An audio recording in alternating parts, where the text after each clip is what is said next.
Capítulo 6. O paradoxo divino.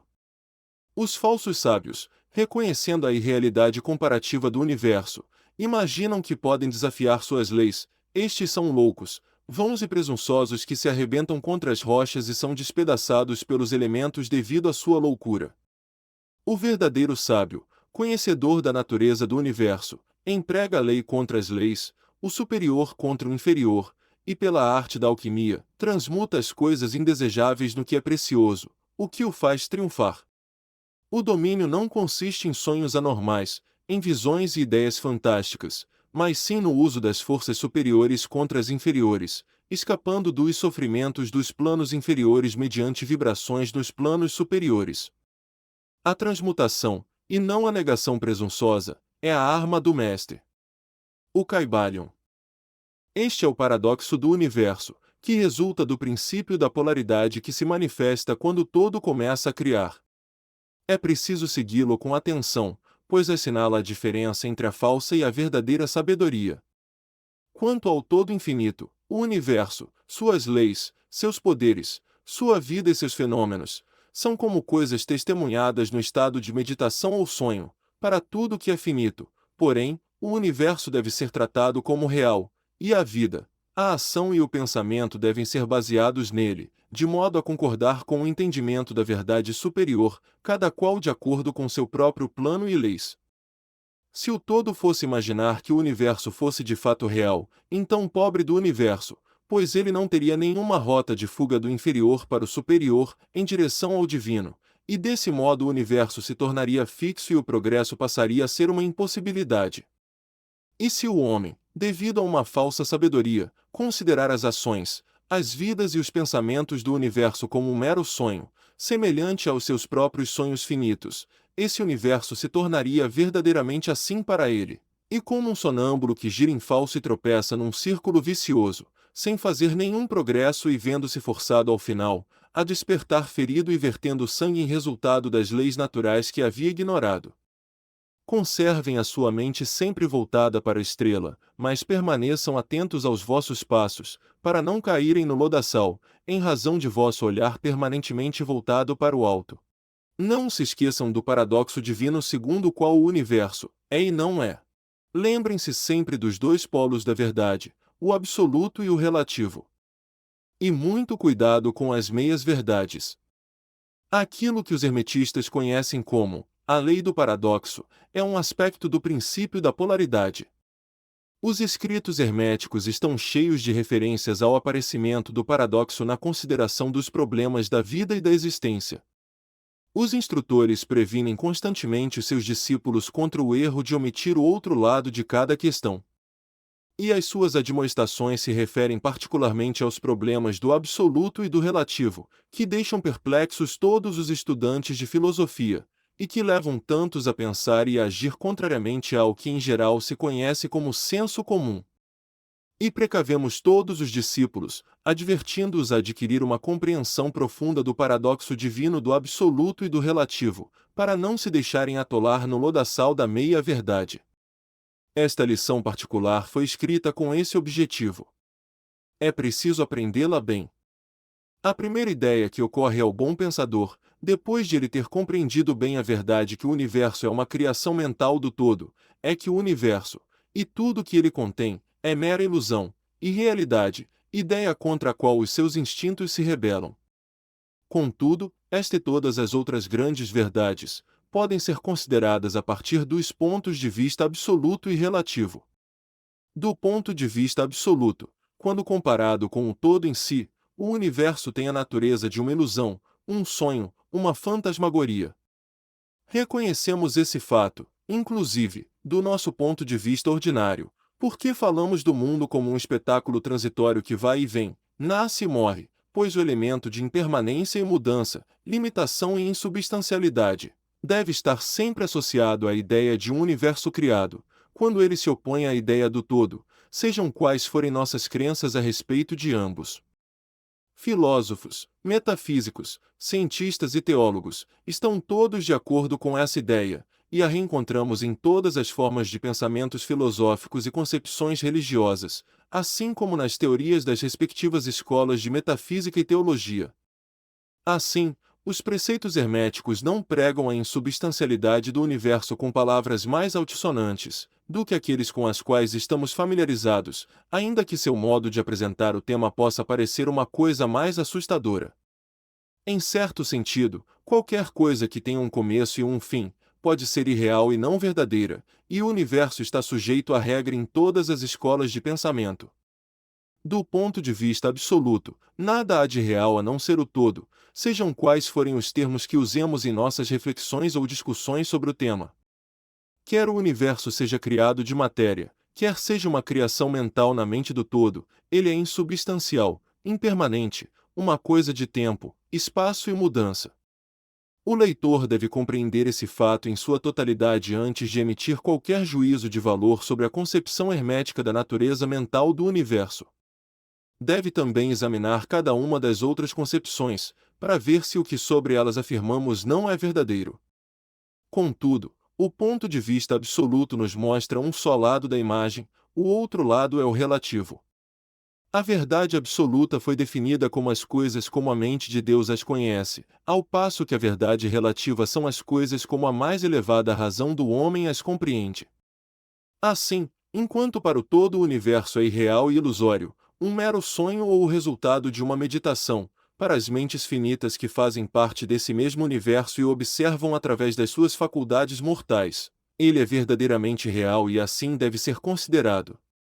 Ao reconhecer o ponto de vista absoluto, não devemos cometer o erro de negar ou ignorar os fatos e fenômenos do universo, tal como se apresentam às nossas faculdades mortais. Lembremo-nos de que não somos o todo. Para dar exemplos bem conhecidos, todos admitimos que a matéria existe para os nossos sentidos, e estaríamos errados se não o fizéssemos. E, inclusive, até nossa mente finita compreende o postulado científico de que a matéria não existe do ponto de vista científico. O que chamamos de matéria deve ser considerado como uma agregação de átomos que constituem, em si mesmos, nada além de um agrupamento de unidades de força chamadas elétrons e íons, que estão em constante vibração e movimento circular. Golpeamos uma pedra com o pé e sentimos o impacto, parece ser real, mas é simplesmente o que dissemos acima. Mas não nos esqueçamos de que nosso pé, que sente o impacto por meio do nosso cérebro, é igualmente matéria, constituído portanto de elétrons, e nesse sentido, o mesmo se pode dizer do nosso cérebro. E no melhor dos casos, não fosse por nossa mente, não teríamos a menor condição de reconhecer o pé ou a pedra.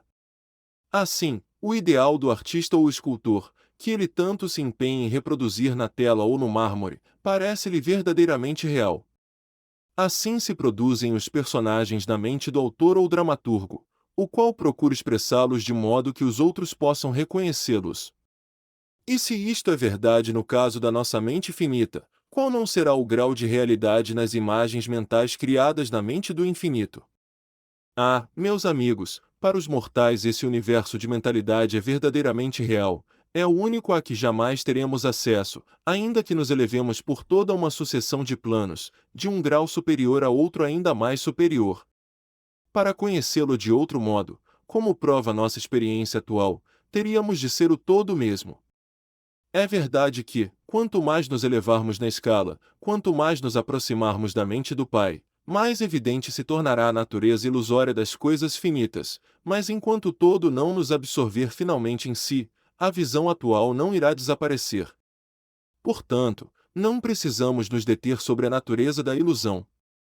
Agora que reconhecemos a natureza real do universo, procuramos compreender suas leis mentais, e nos esforcemos em empregá-las para obter o melhor resultado para nosso progresso na vida, ao caminharmos de um plano de existência a outro plano. As leis do universo não são menos férreas devido à sua natureza mental. Tudo, exceto o todo, é regido por elas. Aquilo que está na mente infinita do todo é real em grau relativo somente a essa realidade em si, que faz parte absoluta da natureza do todo, sem qualquer contingência. Assim, não vos sintais inseguros ou temerosos, somos todos partes integrantes da mente infinita do todo e nada nos pode prejudicar ou intimidar. Fora do todo, Não há força capaz de agir sobre nós. Podemos então ficar calmos e tranquilos. Assim que dela nos apercebermos, veremos que há todo um mundo de conforto e tranquilidade nessa constatação. Então dormiremos em paz, calmos e tranquilos, embalados à beira do abismo, repousando a salvo e com segurança no oceano da mente infinita, que é o todo. O todo é de fato o lugar onde vivemos e nos movemos com todo o nosso ser. A matéria também é matéria para nós enquanto habitamos o plano da matéria, apesar de sabermos que ela não passa de uma agregação de elétrons ou partículas de força, que vibram rapidamente e giram umas ao redor das outras na formação de átomos. Os átomos, por sua vez, vibram e giram formando moléculas, que por sua vez, formam as grandes massas de matéria. A matéria não se converte em matéria inferior, quando levamos a pesquisa ainda mais longe, e aprendemos dos preceitos herméticos que a força, da qual os elétrons são unidades, é simplesmente uma manifestação da mente do todo, e como tudo mais no universo, é de natureza puramente mental. Enquanto estivermos no plano da matéria, devemos reconhecer seus fenômenos, podemos controlá-la, como fazem todos os mestres de maior ou menor grau, mas devemos fazê-lo aplicando as forças superiores. Cometemos uma loucura quando tentamos negar a existência da matéria em seu aspecto relativo.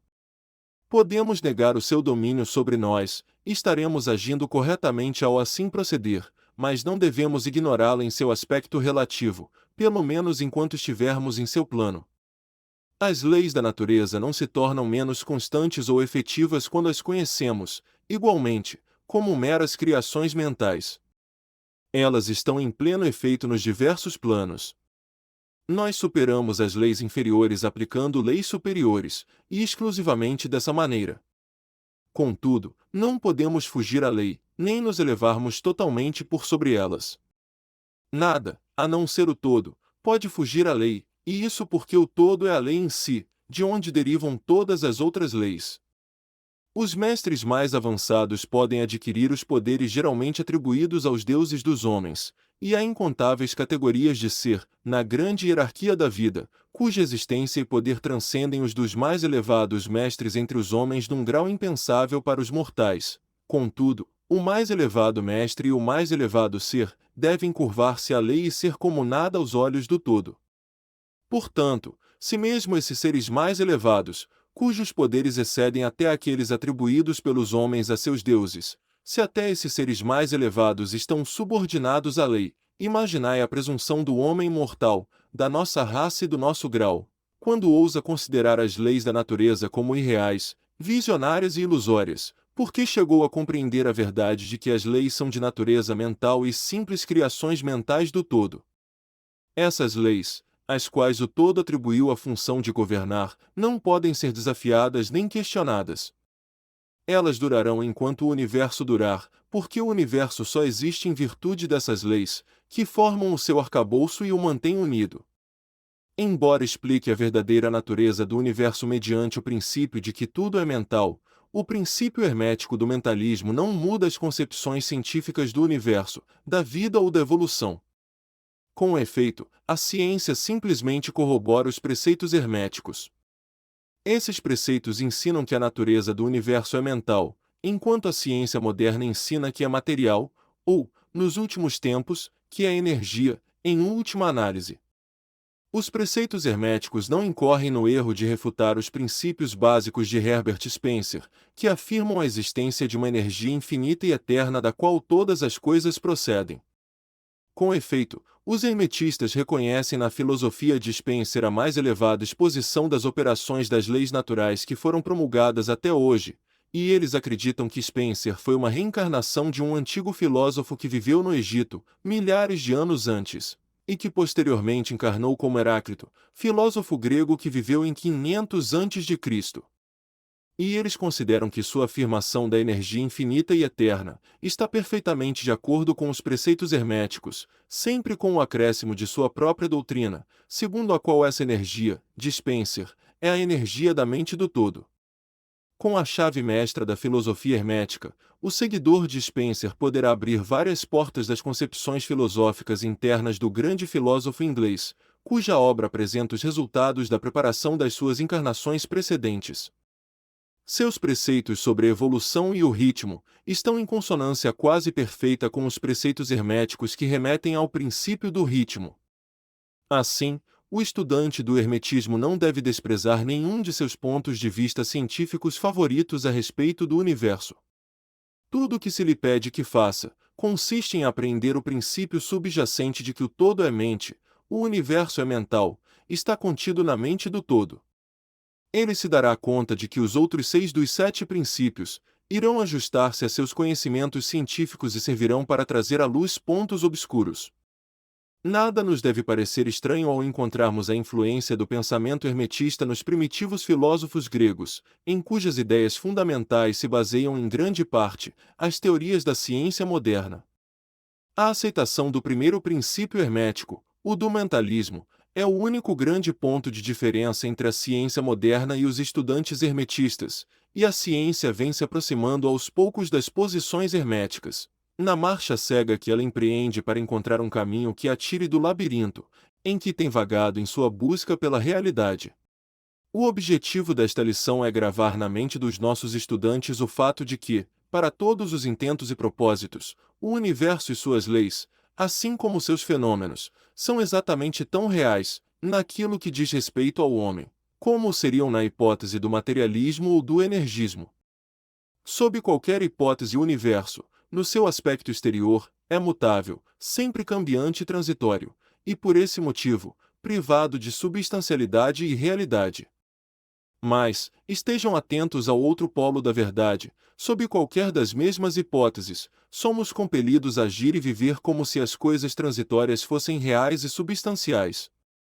Sempre com a diferença, entre as diversas hipóteses, que para os antigos pontos de vista, o poder mental era ignorado como força natural, ao passo que, do ponto de vista do mentalismo, ele se torna a maior força natural.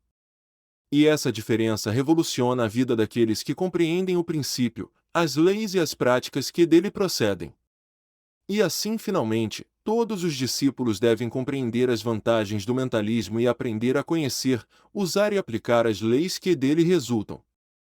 Não devem, porém, ceder à tentação que, como afirma o Caibalion, domina os falsos sábios e faz com que se deixem hipnotizar pela aparente realidade das coisas, tendo como consequência o fato de vagarem pelas sombras, vivendo num mundo de sonhos, ignorando o trabalho prático e a vida do homem, até que no fim das contas, sejam lançados de encontro às rochas e despedaçados pelos elementos, por conta da sua loucura. Melhor é seguir o exemplo do sábio, como recomenda a mesma autoridade, o Caibalion: use a lei contra as leis, o superior contra o inferior, e pela arte da alquimia, transforme as coisas abjetas em valiosas, e será assim que alcançarás o triunfo. Seguindo a autoridade, combatamos também a falsa sabedoria, que não passa de loucura, que ignora a verdade segundo a qual a mestria não se manifesta por meio de sonhos anormais, visões ou ideias fabulosas, mas recorre às forças superiores contra as inferiores, evitando os sofrimentos dos planos inferiores mediante vibrações nos planos superiores. Tenham sempre em mente, discípulos, que a transmutação, e não a negação presunçosa, é a arma do mestre. As citações acima foram extraídas de O Caibalion, e seriam de extrema importância para todos os adeptos que as conseguissem fixar na memória. Não vivemos num mundo de sonhos, mas sim num universo, que, embora relativo, é real na medida em que diz respeito à nossa vida e nossas ações. A nossa razão de ser no universo não é negar sua existência, mas sim viver, usando as leis para nos elevar dos graus inferiores aos graus superiores, dando o melhor de nós nas circunstâncias que surgem a cada dia e vivendo, na medida do possível, conforme nossas ideias e ideais mais elevados. O verdadeiro sentido da vida não se dá a conhecer ao homem nesse plano. As maiores autoridades e a nossa própria intuição nos dizem que não cometeríamos erro ao viver da melhor maneira e realizando a tendência universal na mesma direção, em que pesem as aparentes evidências em contrário. Todos estamos no caminho, e a estrada conduz sempre para cima, com frequentes locais de repouso. Leiam a mensagem de O Caibalion, e sigam o exemplo do sábio, evitando os erros do falso sábio, que perece por conta de sua loucura.